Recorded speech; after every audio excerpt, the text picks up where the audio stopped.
Bonjour Flavie, ça va? Salut Agathe, salut tout le monde.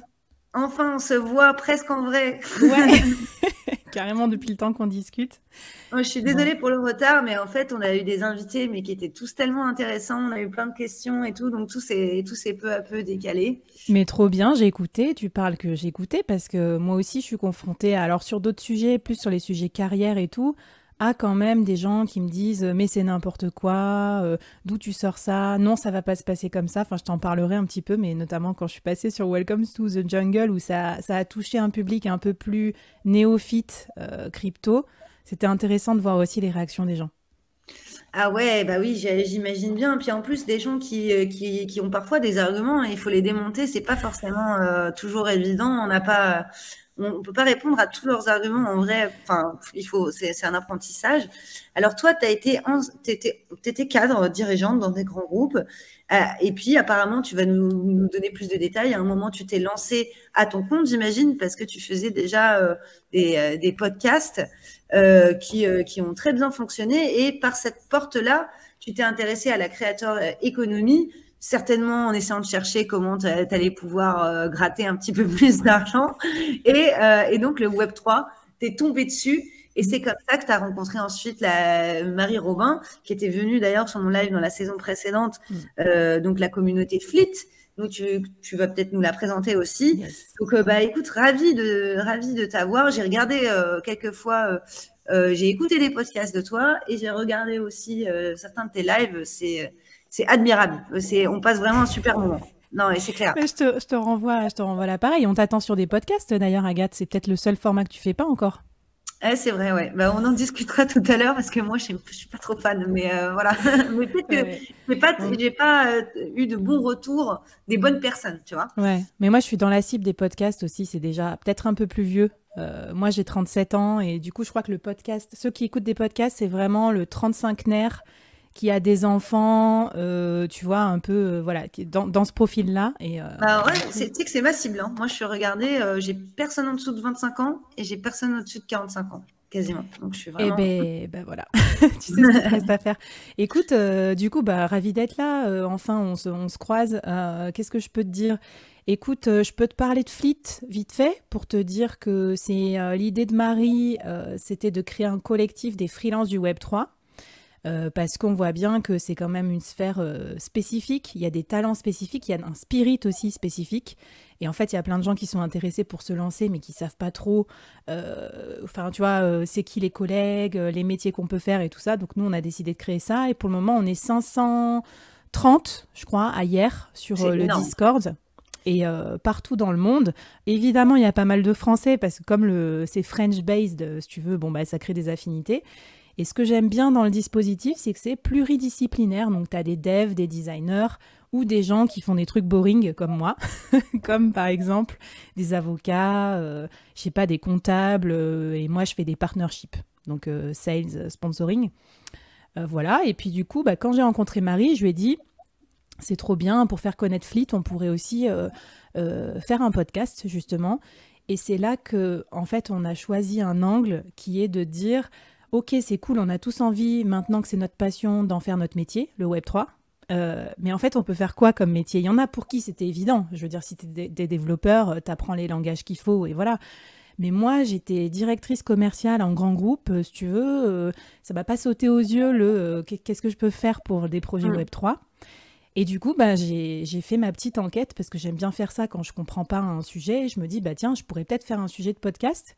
Et je suis allée interviewer 10 freelances sur 10 métiers très différents, tech, non-tech, hommes, femmes, à l'international ou pas.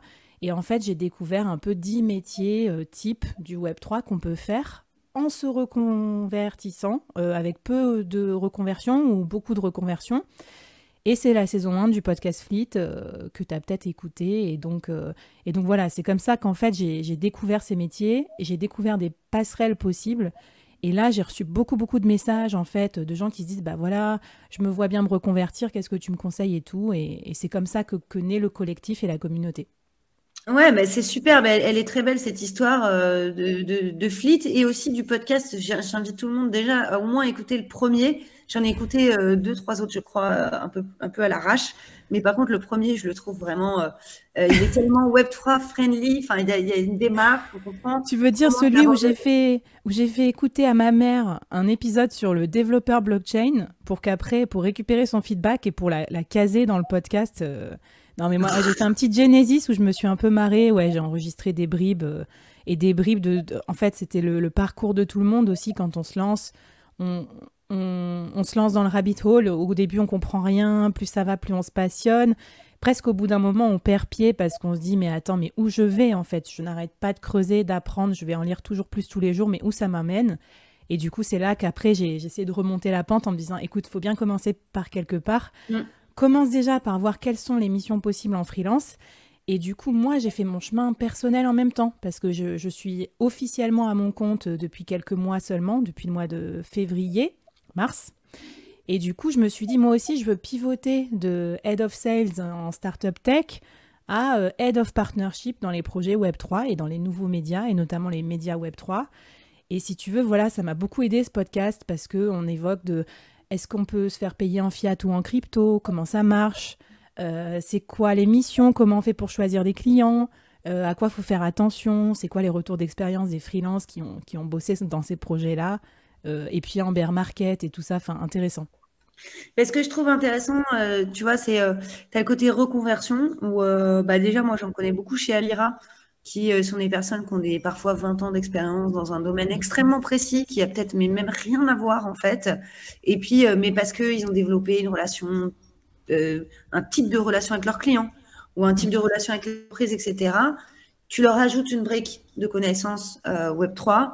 Et là, bah, alors peut-être que pas tout de suite, ils vont trouver un travail parce que tu vas me confirmer ou non, mais moi, je trouve qu'il y a un gros manque en termes de middle management. Enfin, les startups, elles sont encore très courtes. C'est-à-dire, c'est très tech et direct le CEO. C'est pas hyper facile de trouver un job encore dans le Web3 quand on est quand on a de la bouteille, quoi.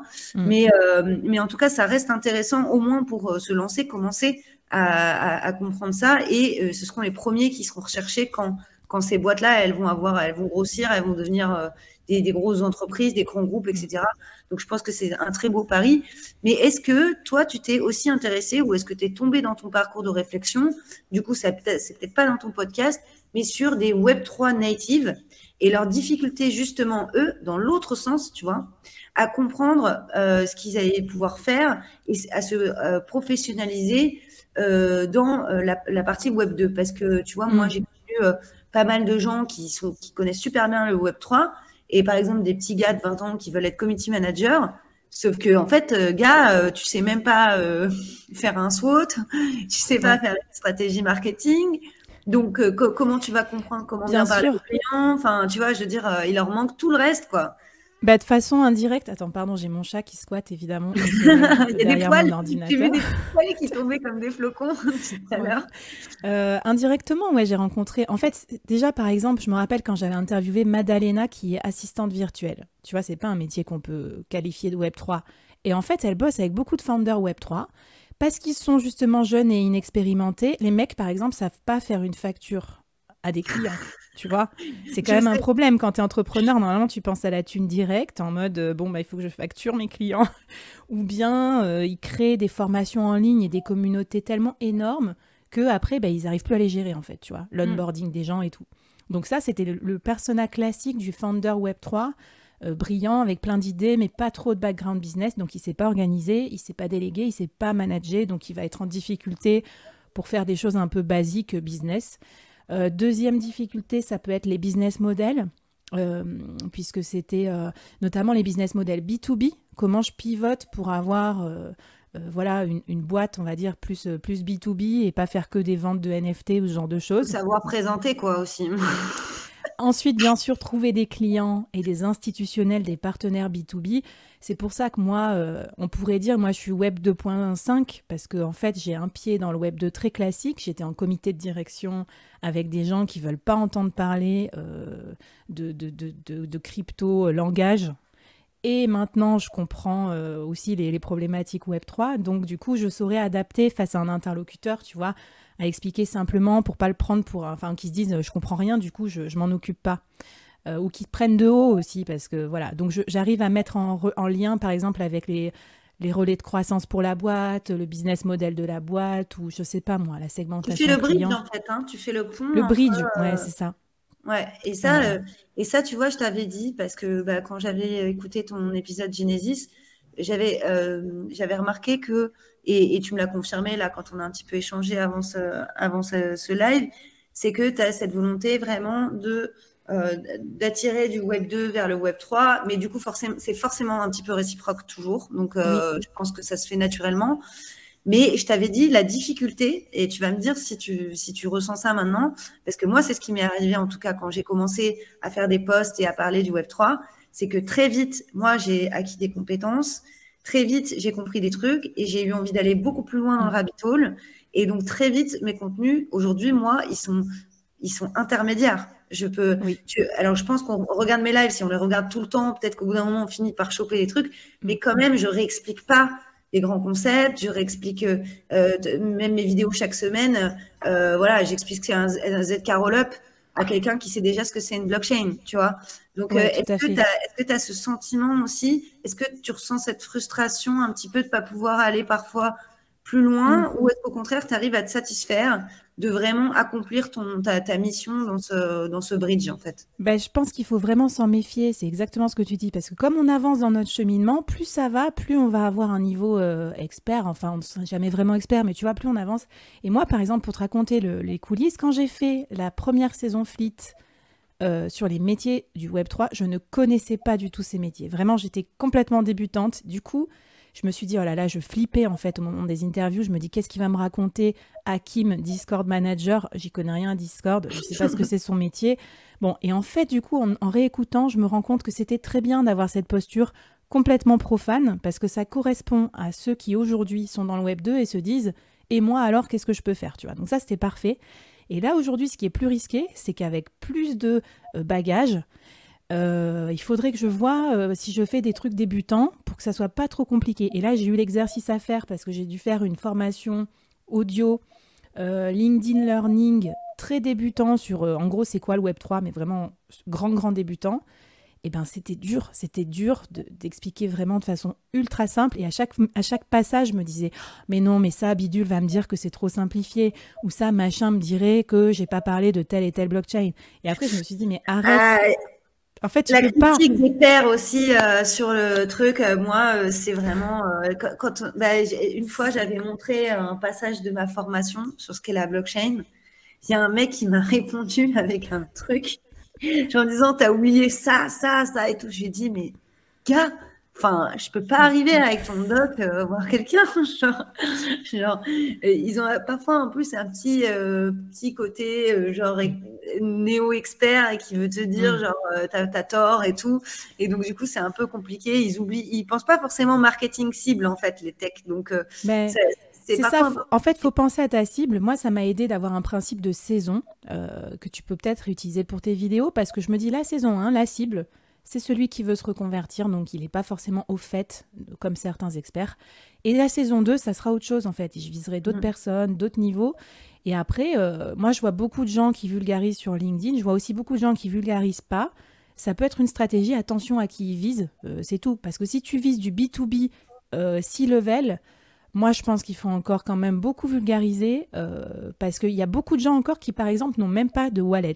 Et donc, moi, je fais l'expérience avec mes NFT de podcast. Mon podcast Le Board, l'autre, Entreprendre bien entouré, c'est un podcast pour les solopreneurs. C'est pas un podcast Web3, mais je fais des NFT avec la plateforme No Code de Carlos Diaz, la Uncut. Et du coup, là, je me rends compte de tous les messages que je reçois. Oui, j'ai pas de wallet, le Crédit Agricole a refusé le paiement, comment je fais, Flavie et tout. Et là, en fait, je me rends compte des lacunes énormes, alors que pourtant, les gens sont volontaires. C'est déjà des gens qui vont faire la démarche d'acheter des NFT, ce qui est quand même rare encore. Oui, Donc mais si tu surtout veux, que Uncut, quand même, moi, j'ai acheté pour le NFT Business Podcast. J'ai trouvé que c'était assez fluide. J'ai payé en euros, hein, je ne vais pas oui, mentir. Et en fait, ils m'ont même gardé enfin, ils m'ont créé enfin, ils gardent mon NFT, quoi, jusqu'à ce que j'ai envie de le récupérer. Mais j'avoue que enfin, ouais, les gens doivent avoir un peu plus peur que moi, qui ai l'habitude d'aller sur des trucs complètement starbés aussi, quoi. Donc voilà, peut-être que, et des fois, ouais. et on s'imagine des trucs, et l'autre truc qui m'a un peu scié, c'est quand j'ai posé la question dans toutes mes interviews, est-ce que tu te fais payer en fiat ou en crypto? En fait, je me rends compte que quoi? Ben, que la majorité des gens se font payer en fiat. Ah bah ouais, Parce mais que alors la ça, comptabilité, parce que la sécurité, parce que c'est leur carrière, en fait. Et du coup, même ceux qu'on imagine les plus advanced, ben, ils n'ont pas forcément encore déjà passé le cap d'oser se faire payer en ah crypto. ouais, mais attends, mais alors moi j'ai une réponse là-dessus, hein. Moi je veux être payé en fiat, je vous explique. On a besoin de garantie pour avoir un loyer. Voilà, Mm, c'est tout. Enfin, je veux dire, tu as des enfants, tu dois payer la crèche, c'est en euros, mm. fini. Donc les paiements en token, c'est en plus. C'est un, ça Ouais, serait cool. c'est... Mais Après, tant ça que dépend. tu vas venir avec ton portefeuille Bitcoin, poser la garantie pour tes 2 ans de loyer, je vois pas trop comment on peut résoudre parce que même les développeurs, ils ont quand même besoin d'avoir un logement pour leurs femmes et leurs enfants. Je sais pas. Non, mais c'est sûr, moi je pense pas 100%, mais déjà, il faut imaginer en gros l'état de l'art, moi de ce que j'ai compris, c'est quand même que les gens n'ont pas tous 100% d'émissions Web3. Même ceux qui font vraiment des jobs Web3. Tu vois, par exemple, Ah oui, en fait, c'est compliqué quand même de vivre 100% du Web3 dans ce contexte, en France, dans certains métiers. Et donc, en fait, dans le portfolio de clients d'un freelance, bon, à part Hakim qui est Discord Manager, bah lui, forcément, c'est que des projets, des gros projets Discord. Mais je sais pas, la plupart, même moi, j'ai des missions autres. En gros, je sais pas, j'ai peut-être ah ouais, 50% d'accord. ou Ça, je savais 60% pas. de mes missions Web3. Faut pas, en fait, faut pas se catastropher si vous n'avez pas 100% de votre portefeuille. C'est normal. Déjà, il y a des projets qui ne se sont pas faits.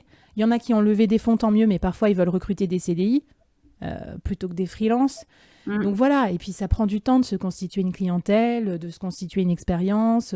Donc voilà, je pense qu'il faut commencer par une mission, puis deux, puis trois, et c'est comme ça que tu fais tes armes et que tu te fais connaître, tu vois.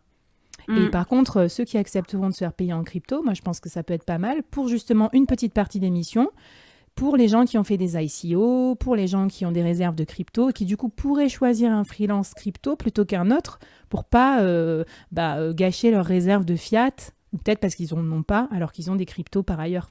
Ça, c'est pas mal. Par exemple, je sais pas, imaginons tu es copywriter avec une brique Web3 parce que tu comprends tout simplement ce que ça veut dire les mots et donc tu peux faire du copywriting C'est là-dessus. ça. Et ben, tu as 70% copywriter, tu vends à tes clients classiques, qu'ils soient Web2 ou même hors tech. Hein, tu peux Mm. avoir sur plusieurs secteurs. Et tu as ton 30% de clients Web3 et là tu accumules du token, quoi. Ça peut être quelque chose. Bon, je sais pas si c'est le Ouais. bon 70-30%, je sais pas si c'est le bon rapport, Bah mais c'est après, vrai. chacun se fait son mix et non, non, mais chacun se fait son mix. Mais ouais, c'est clairement c'est ça. Tu peux choisir en fait tes clients, choisir un peu ton truc. Et tu peux aussi convertir fréquemment. Donc c'est souvent des stablecoins qui sont choisis hein, pour les paiements. Ensuite, tu peux les convertir fréquemment. Ça te demande d'avoir une compta crypto, ça c'est sûr. Mais bon, la plupart d'entre nous, si on fait ça, c'est qu'on a déjà des cryptos et déjà On a compris un peu cette comment ça idée-là. Ouais. marchait, ouais. Voilà. Et moi, donc pour la petite histoire, par exemple, quand j'ai vendu des NFT pour le board, j'en ai pas vendu beaucoup, mais j'ai commencé à me dire, est-ce qu'il y a des copywriters ou des rédacteurs qui accepteraient les cryptos? Et dans ma démarche de me faire accompagner pour avoir des gens qui écrivent des articles sur tous mes podcasts, parce que je sais pas, j'en ai plus de 300 épisodes, donc c'est énorme, ça me prend trop de temps. Il y a Thibaut, j'ai rencontré sur le Paris Podcast Festival, qui m'a dit, tiens, j'ai vu que tu cherchais quelqu'un qui acceptait les paiements en crypto. Moi, ça me dérange pas, on peut en parler. Et du coup, tu vois, j'ai choisi de collaborer avec lui. Finalement, je le paye en fiat, mais je me dis qu'à terme, si les NFT deviennent vraiment une source de financement de mes podcasts de façon régulière, je vais pas sortir de l'argent d'un podcast qui m'en fait pas gagner.